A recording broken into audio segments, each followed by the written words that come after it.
Zur besseren Entscheidungsfindung stelle ich hier einige Kleinkläranlagenverfahren mit ihren spezifischen Vor- und Nachteilen vor.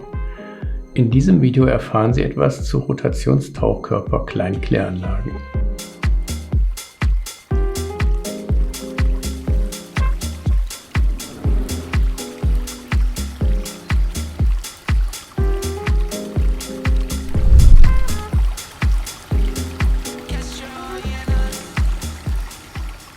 Mit einem geringen Marktanteil zählen die Rotationstauchkörper-Kleinkläranlagen sowie auch die Festbett- und die Wirbelbett-Kleinkläranlagen zu den Biofilmverfahren.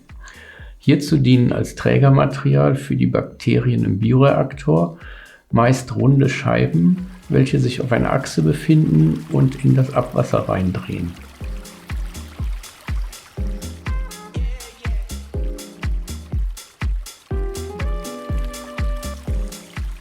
Dabei sind ca. 50% der Kunststoffscheiben in das vorgereinigte Abwasser eingetaucht. Durch die ständige und langsame Rotation der Scheiben kommen die Bakterien abwechselnd mit Abwasser und Luft in Kontakt. Auch diese Anlagen sind schwerkraftdurchflossen, das heißt, die Menge Abwasser, die vorne reinfließt, fließt hinten auch wieder heraus. Das Rotationstauchkörperverfahren ist recht zuverlässig und bringt auch bei Unterlast noch gute Reinigungswerte. Das heißt, wenn wenig Wasser der Anlage zufließt. Auch Rotationstauchkörper-Kleinkläranlagen brauchen mindestens 3 Kammern oder 3 Tanks. Das sind zum einen die unbelüftete Vorklärung, in welcher sich Feststoffe absetzen. Das Überschusswasser fließt dann in den Bioreaktor, wo sich die Scheiben drehen. Das Wasser, was aus dem Bioreaktor rausfließt, fließt dann in die Nachklärung, in welcher sich nochmal Flocken und Feststoffe absetzen. Durch die Verwendung von mindestens 3 Kammern und einer Antriebstechnik mit Motoren oder Belüftern sind diese Anlagen eher kompliziert und kostspielig.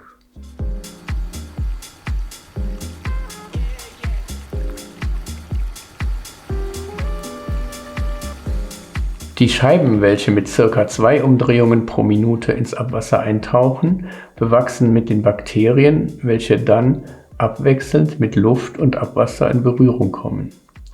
Dadurch wird in der Regel kein Verdichter benötigt, der Luft in die Kleinkläranlage einbläst. Auch eine aufwendige Steuerung wird nicht benötigt, da sich die Scheiben Tag und Nacht drehen müssen. Dass sich die Scheiben ständig drehen müssen, ist auch schon der wesentlichste Nachteil von diesem Verfahren.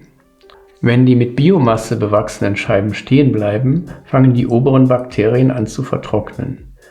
Dadurch bekommen die Scheiben nach und nach eine Unwucht, die dann der Antrieb nicht mehr überwinden kann. Die einzige Möglichkeit ist dann, die Scheiben auszubauen und komplett zu reinigen. Warum die Scheiben stehen bleiben, kann verschiedenste Gründe haben. Ich habe schon gebrochene Achsen gesehen, defekte Motoren oder Zahnräder und auch defekte Lager und auch ein simpler Stromausfall kann dieses Problem verursachen. Zusammenfassend lässt sich für Rotationstauchkörper-Kleinkläranlagen sagen, dass es technisch interessante Systeme sind, die sehr zuverlässig Abwasser reinigen, solange sich die Scheiben drehen. Die Anlagen sind schwerkraftdurchflossen und arbeiten auch bei Unterlast sehr gut. Sie haben einen geringen Stromverbrauch, aber die Schlammabfuhrkosten sind eher hoch. Durch die Verwendung von viel Technik und mindestens 3 Kammern sind die Anlagen sowohl bei den Investitions- als auch bei den Folgekosten eher kostspielig.